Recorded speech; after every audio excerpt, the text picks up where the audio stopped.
Hello there guys, welcome to one of my videos.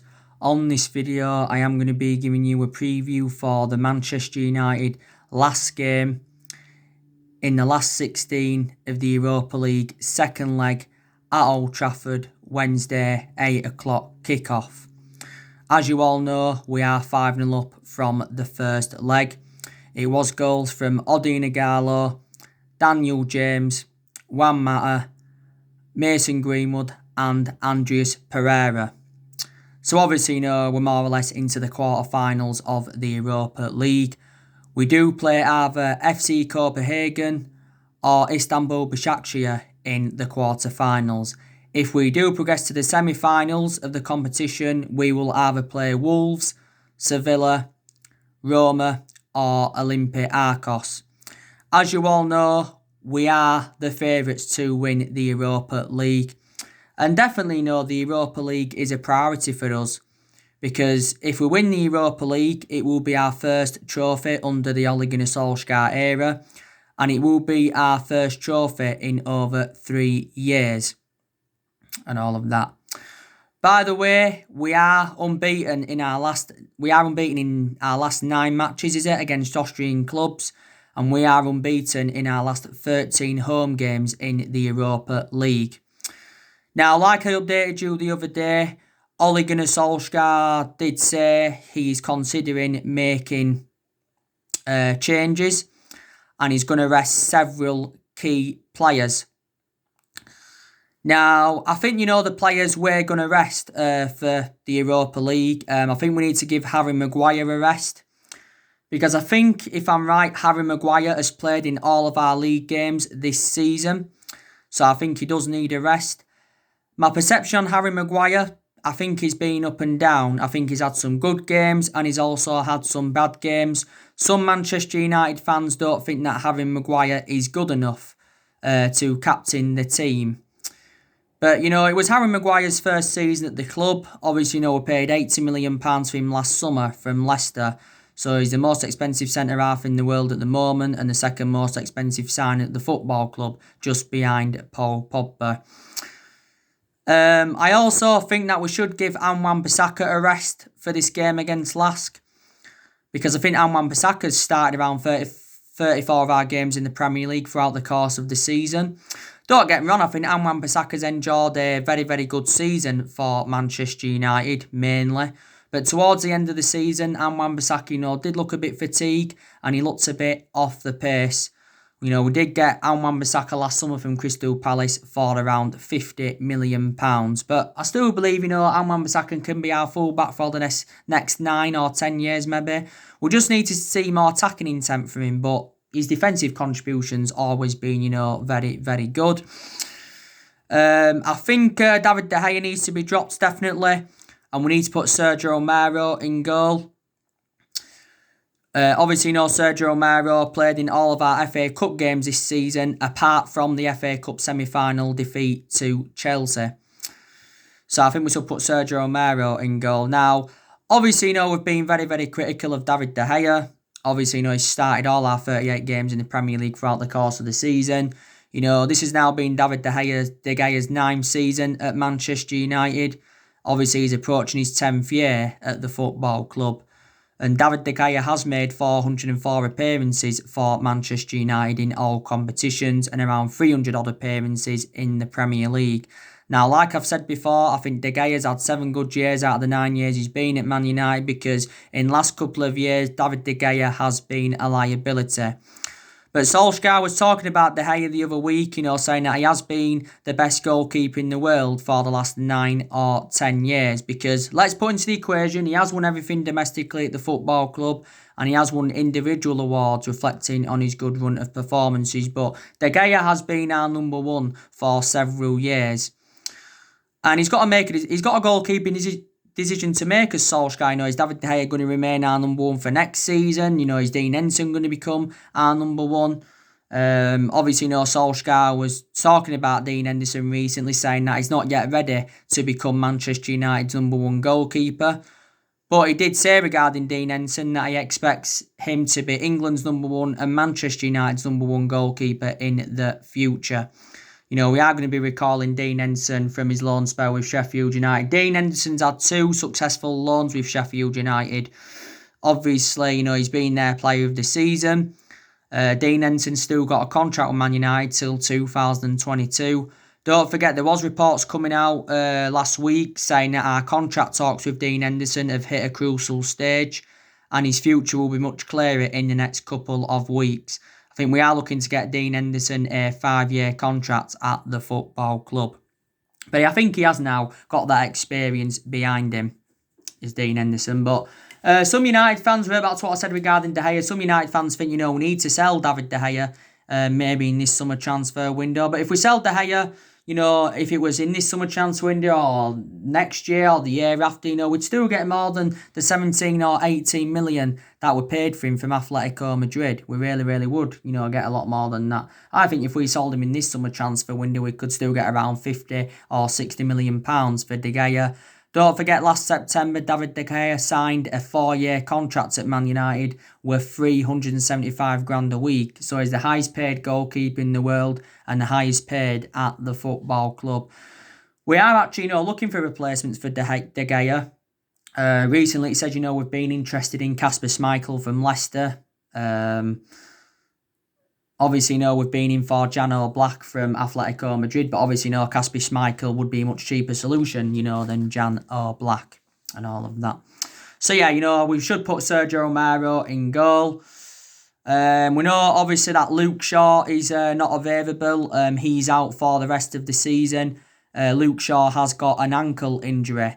He missed, our last three or 4 games, Luke Shaw. Don't forget, he missed the first part of the Premier League season, with injury. But when he came back from that injury, he did very, very well, did Luke Shaw. My only element of concern, really, about Luke Shaw, is that he's injury prone. Obviously, this has been Luke Shaw's 6th season at Manchester United. But he's still a very, very good left back. We did pay around £30 million for him from Southampton, back in, 2014. So, obviously, with Luke Shaw not being available, I presume we'll put Brandon Williams at left back. I think Brandon Williams has enjoyed a very, very good season. Don't forget, this has been Brandon Williams' first season in our senior squad. Tuan Zebe, I don't think he's available. I heard that Tuan Zebe is out until September. Phil Jones, he's recently, been out with injury. It's Phil Jones. I don't see him, being involved anyway. Merritt Bay, he's obviously now back from that concussion he had. So he's available. I think we actually could play Bay alongside Victor Lindelof. Like I've said, my only element of concern about Eric Bay is that, he's very, very injury prone. But prior to that, he's a very, very good centre-half. This has been Eric Bay's 4th season at Manchester United.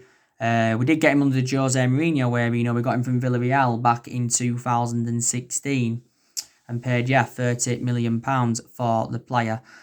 So Bay, could be given a chance.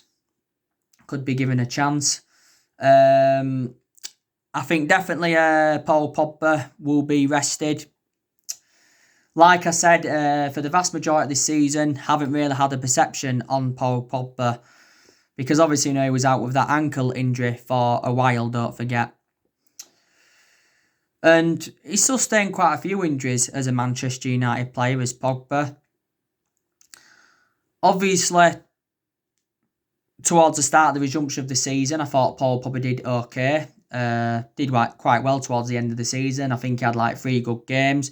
But then, in the last 3 games, I thought Paul Pogba did look a bit off the pace. Now, I think definitely Paul Pogba is staying at Manchester United. I think we need to get him a new long-term contract, to end the uncertainty over his future. As it stands at the moment, Pogba's just got under a year left on his Man United contract, but the club do have an option to extend it for a further year. There were stories coming out the other week saying that Paul Pogba was close to signing a 5-year deal at Man United, and Fabrizio Romano revealed that Man United want to extend Paul Pogba's contract, and Pogba's agent Mino Raiola is waiting for the offer. That's what it said a few weeks, I think, before the season finished.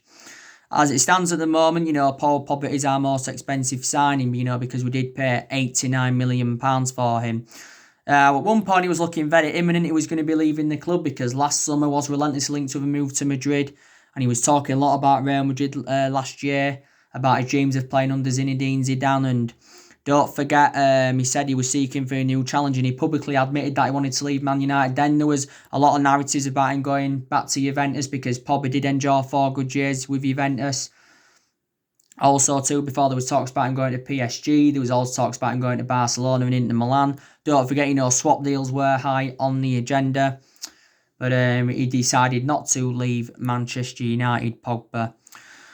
He did score in our 3-0 win against Aston Villa towards the end of the season. That was his first goal of the season and his first goal for Man United since April 2019. Pogba has won 2 trophies at the football club, and that was the Europa League and the League Cup. That was in his first season, I think. But I think the mistake we actually did make was getting rid of Pogba when he was younger, because we did have him under the Alex Ferguson era, but we had to let him go really because, his appearances, were limited and that. But I think he will be definitely rested for the Europa League. Bruno Fernandes, I think, we're also going to give him a rest. Because I think Bruno Fernandes has played in every game, more or less, since his arrival from Sporting Lisbon in January. Don't forget, we got Bruno Fernandes in a deal worth £65 million with add-ons included. So I think he's on that list as one of our most expensive signings. But what an impact he's made since his arrival from Sporting Lisbon. I think he scored 10 goals in all competitions since his arrival from Lisbon. He's won Player of the Month now 3 times. He got Player of the Month for June, was it? He got it for June, didn't he? He also got it for March, I think. And he also won February's Player of the Month.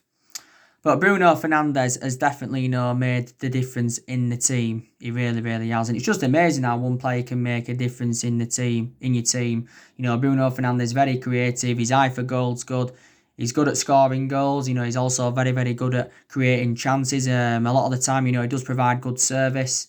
So I'm very, very delighted, that we did buy him. I also thought Bruno Fernandes did very, very good on his debut against Wolves, when we did draw 0-0. So I think, he will be rested as well. Marcus Rashford, I think he's also going to be rested. A lot of people think that Rashford's done well throughout the course of this season. And I actually think he got one of that. I think he got nominated, didn't he? As the third best player, was it, in the league? But as I said, the first part of the season, Marcus Rashford didn't really make an impact. Obviously, then, he did get the back injury. He was out for quite a few months with that back injury. And towards the end of the season, I don't think he was at his best. He did score 3 goals towards the end of the season, but I still don't think he was at his best. Rashford, did score 22 goals, I think, in all competitions for us, though, this season. I think he scored over 60-odd goals since he broke into the senior squad. We know that throughout the course of this season, Marcus Rashford has been playing on that left-hand side. But Rashford, like I said, has been a United player since the age of 7, and he's been in our senior squad since 2016. And since then, has become an integral part of our team. He really, really has. So, yeah, rested. Anthony Martial, also think, he's going to be rested. He needs a rest as Anthony Martial. But I've got to say, I think Anthony Martial's enjoyed a very, very good season for Manchester United under Solskjaer. Martial, 22 goals in all competitions this season. Martial has got 51 goals in the Premier League for Man United. Don't forget, he did score a hat-trick in our 3-0 win against Sheffield United. And that was his first senior hat-trick for the club. And he became the first Manchester United player to score a hat-trick since Robin van Persie back in 2012. But throughout the course of the season, Martial has been playing in that number 9 role, which is that central position. And if we don't sign a striker, then obviously we'll keep Martial in that number 9 role. But that's actually not his predominant position. But Martial's had 2 good seasons, hasn't he? He's done well this season under Solskjaer, and he did well in his debut season under Van Gaal. We did pay around £36 million for Anthony Martial. Mason Greenwood, do you think he will be rested? There's a possibility chance he could be involved. Don't forget, Mason Greenwood's just recently been given Player of the Month.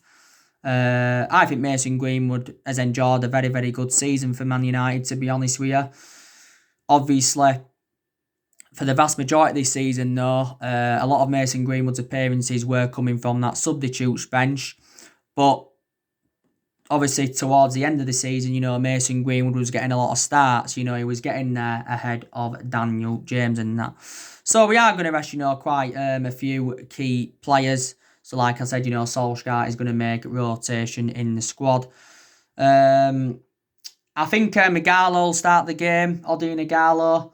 He needs to get some starts under his belt, don't he? I think Ighalo's done quite well since he's come in. We got him on deadline day in January. From Shanghai Shenhua. Don't forget, Ighalo was our top goal scorer in the FA Cup. And we got him in January deadline day because of the injury to Rashford, so we got him as a cover-up to Marcus Rashford. Don't forget, just before the resumption of the season, we extended Odion Ighalo's loan for until January 2021. So he's going to be with us till January 2021. Obviously, with no option to buy him or there's no obligation to buy, so after his loan with us, obviously, he'll leave, and I presume he'll probably go back to Shanghai Shenhua with Ighalo. But I expect him, to get a start. Jesse Lingard, could also start the game. Obviously, Jesse Lingard is a very, very inconsistent player, and I think he's one of the players that's expected to leave Man United in this summer transfer window. Lingard did score in our 2-0 win against Leicester on the final day of the Premier League season. That was his first goal for the football club since Ole Gunnar Solskjaer's first game in charge. That just indicates how inconsistent, Lingard is. But like I said before, reflects on Jesse Lingard's status at the football club and reflects on the number of years he's been here. He should be putting much more better performances out. I think maybe, Pereira, could get a start. He's another one. Pereira has found game time difficult at Manchester United since the arrival of Bruno Fernandes. I don't really rate Pereira, to be honest with you, and I'm hopeful that we can get rid of him in the summer transfer window. Also to Juan Mata. I think he's another player, that could get given a start against Lask. Like I said, Juan Mata doesn't really get in the team a lot now, does he? He's aging up. He's in his 30s now, isn't he, Juan Mata?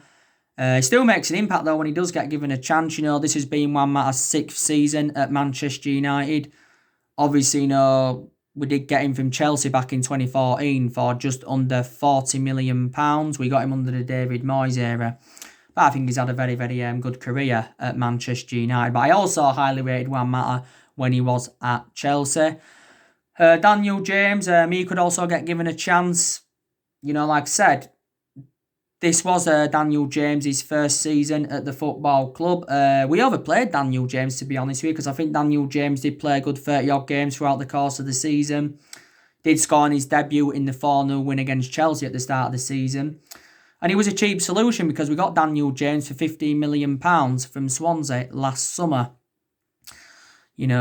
But I think there could be a possibility chance that we could loan him out for next season because he has now, towards the end of the season, he was finding game time, very, very difficult. James can play on the left, he can play on the right. When we've played him this season, we've put him on that right, even though he's more effective from that left-hand side. I expect Freddie McTominay to get starts as well. Freddie McTominay. I've been very, very impressed with Freddie McTominay throughout the course of the season. I really, really have. Obviously, McTominay had that injury, didn't he, earlier on in the season. But I believe that McTominay is the foreseeable future for Manchester United. Fred, I've got to say regarding Fred, he's definitely confounded his critics wrong. Because under the Jose Mourinho era, Fred did receive a lot of criticism, but Fred never really got his opportunities under the Mourinho era. But under Solskjaer, Fred's being given his chances, and I've got to say he has done very, very well. We did pay £52 million for Fred from Shakhtar Donetsk back in the summer of 2018. So he's been at the club a few years now as Fred. you know. But yeah, they were getting a lot of game time for the vast majority of the season. But towards the end of the season, Fred and McTominay, weren't getting starts. Obviously, Matic was getting there ahead of Fred and McTominay and that. And I've also got to say, I've been very, very impressed with Matic. I think, he's had a pretty good season. This has been Matic's third season at the football club. He's made over 100 appearances now for Man United. Obviously, we did get Matic from Chelsea back in 2017 for around £40 million. But I think it'll be Fred and McTominay in the mid, yeah. Diego Dalot, he could also get given a start. Well, obviously, if we don't start Bissaka, I presume we'll start Dalot. Obviously, Fosu Mensah, is available as well, because don't forget, Fosu Mensah started in the 2-0 win against Crystal Palace. And that was his first start for Manchester United in just over 3 years. Don't forget, he also played in the 1-1 draw with West Ham. Dalot, I think, is one of the players that Man United are going to sell in this summer transfer window, because, personally speaking, I don't think Diego Dalot is good enough to represent Manchester United. He's been at the football club now, Dalot, over a year and a half. We did get him from Porto for around £19 million. We got him in Mourinho's final transfer window, and Dalot has got a contract with us until 2023. So he could possibly start. There's other young players as well that could get given a chance. There's James Garner, obviously. I think James Garner's one of the players that we are going to loan now. Obviously, Cardiff and Swansea are interested in James Garner, and so too are Sheffield Wednesday. He isn't really getting opportunities. But don't forget, James Garner did get given his full debut in the Europa League group stage, didn't he? Don't forget. Also, too, Tahith Chong. Maybe he could get a chance. Tahith Chong, I think we should loan him out because, quite clearly Tahith Chong hasn't really been getting enough opportunities, has he? I think he was also another one that got given his full debut in the Europa League group stages. Dylan Levitt, he's another option. I think we're also going to loan him out. He also got given his full debut in the Europa League group stage. Dishan Bernard, he's also another option. He got given his full debut in the Europa League group stage. I think also to Ethan Laird. He also got given his full debut in the Europa League group stage. So there's actually, so many options that Ole Gunnar Solskjaer can definitely, choose from. But yeah, I think we are going to beat Lask in this second leg. We're not going to obviously, go for 4 and 5 goals. Obviously, we just, I don't know what we're going to do. But I still think, we are, going to win this game. But no matter what, we are into the quarterfinals of the Europa League. And the quarterfinal games are obviously, played on the 10th and the 11th of August. So let's just put that into the equation. So, yeah, this is your preview for the Manchester United last game. Now, obviously, Ed Woodward has been at our training ground, I think, this morning, and he's held talks with Ole Gunnar Solskjaer on obviously, what players, he's, Man United are planning to get rid of and that. Like I said, I think, we are going to get rid of at least 7 players in this summer transfer window. But we need to get rid of players because obviously if we do that, we will generate money. And quite frankly, there is still deadwood at the football club. So the players I think we're going to get rid of, like I've said to you on my other videos, Jesse Lingard will go. We want to get rid of Pereira. We want to get rid of Sanchez permanently because it will free up our wage bill completely. Get rid of Phil Jones, get rid of Smalling permanently. Like I said recently, though, there was stories saying that Smalling's going to be returning to Man United because Roma failed to extend his loan. Get rid of Rojo permanently. He's out on loan at Estudiantes. Get rid of Diego Dalot. We'll also be looking to get rid of Joe Pereira permanently. So big decisions need to be made in this summer transfer window. But anyway, Solskjaer has said he's looking to make around 3 signings in this summer transfer window. Ed Woodward said the same sort of thing. He says after we've got Sancho on the board, he wants to make 3 more signings. Our transfer budget for this summer transfer window's already been revealed. Solskjaer's got around £140 million to spend. £140 million should probably get us around 2 players. So far at the football club, Solskjaer has spent just over £200 million. So far, Solskjaer has made 4 permanent signings at the football club.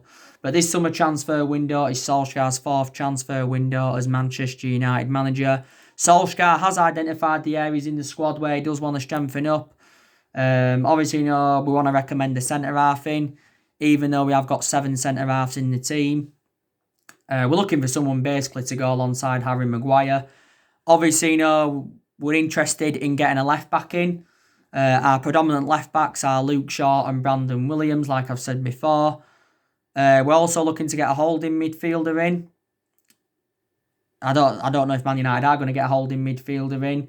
We're also, looking to get a right winger in. He did say before Solskjaer was interested in getting a striker in, but I don't think he's too bothered now about recommending a striker in to the football club.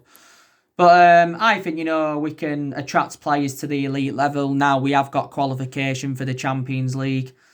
Because I did say, didn't I, Champions League qualification was very, very important, and now we've got that. And I think it's, a fantastic achievement, to get qualification for the Champions League and to finish third. Because look how poor we was earlier on in the season. Earlier on in the season, we enjoyed our worst start ever to a Premier League season. And, we had a lot of bad results. And at that point, Solskjaer was close to getting the sack as Manchester United manager.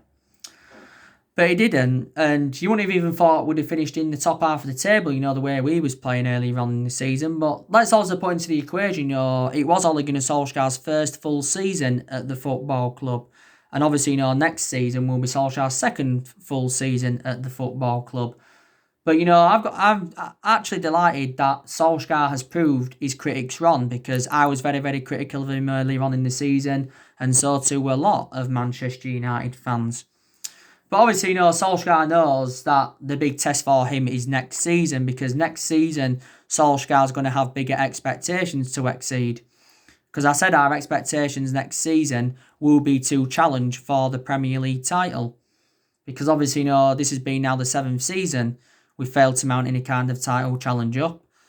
We have been inconsistent for the last 7 years. Like I've said to you before, we've had different managers with different philosophies. We spent a good £900 million on players. We've recruited over 30 players in since Ferguson left. Obviously, we brought Fellaini and Matter in under Moyes. Under Van Gaal, we brought lights of Sneijderlin in, Sebastian Schweinsteiger, Di Maria, Falcao, Memphis Depay. Shaw, Martial were still here. Romero got him on a free. Ander Herrera. Daily Blind. We bought a lot of players in under Louis Van Gaal era and that, and obviously Mourinho, he recommended 11 players into the football club. I think Mourinho spent a good £400 million at Man United, or was it just under 400 million? And so yeah, and the vast majority of this team is actually Jose Mourinho's, like I've mentioned before. But yeah, Solskjaer will be here next season, and I said even if we didn't get qualification for the Champions League, he does deserve at least another season at the club, because it is a transition period, and it has been a transition period for a while and all of that. Solskjaer has been at Manchester United now over a year and a half and all of that. And I have, taken positives from his tenure so far. Obviously, when Solskjaer first came in, he did really, really well as the interim manager. Won his first 8 or 9 games. And then obviously, we won 14 games out of 19 in total in all competitions, and that was enough to give him the job permanently. But, since January, this year, we're replicating, what we did when Solskjaer first came in, because we're unbeaten in our last 14 Premier League games. We did go on a 19-game unbeaten run in all competitions until Chelsea beating us in the FA Cup semi-final. Players have definitely improved, but don't get me wrong, there's still improvements needed at Manchester United. But we've got to recruit well in this summer transfer window. Chelsea have obviously made some good signings at the moment. They got Hakim Ziyech back in February for around 37 or 38 million. Obviously, they got Werner for £48 million from Leipzig. You know, Chelsea looking to get Havertz. They're now also looking to get Ben Chilwell. You've had Man City. You know, they've made some signings now, haven't they? They're getting Ferran Torres from Valencia for around 27 million. I think they've got Nathan Ake from Bournemouth for 41 million. He'll look good alongside Laporte in their back line. Arsenal obviously want to make some recruitment. Tottenham want to recruit, but Daniel Levy doesn't like to spend big at Tottenham. You know, Leicester will find it hard now to attract players to the elite level because they're not in the Champions League. You know, so obviously, you know, it all depends on how teams recruit. Liverpool will want to make a couple of signings, you know, to continue their dominance up. But, you know, we shall see. But we have been criticised for several years, reflecting how poor our recruitment policy's been. You know, and that blame actually, you know, stems from Woodward and the Glazers and that, because we don't like the way the football club's been run in the last 7 years or so. But since Solskjaer came in, to be fair, I think our recruitment has really, really improved, and that I think it actually has anyway. But I think now Solskjaer has learned quite a lot of things, you know, at Man United. Obviously, we know he knows the club well anyway, but he's learned quite a few things now. He's got that managerial experience behind him. You know, I think he now knows his best 11. You know, he knows his best formation and that. You know, so there you go. But Solskjaer knows in this summer transfer window he's got the backing of Woodward, he's got the backing of the Glazers, and he's got the backing of the board. He knows that. Yeah.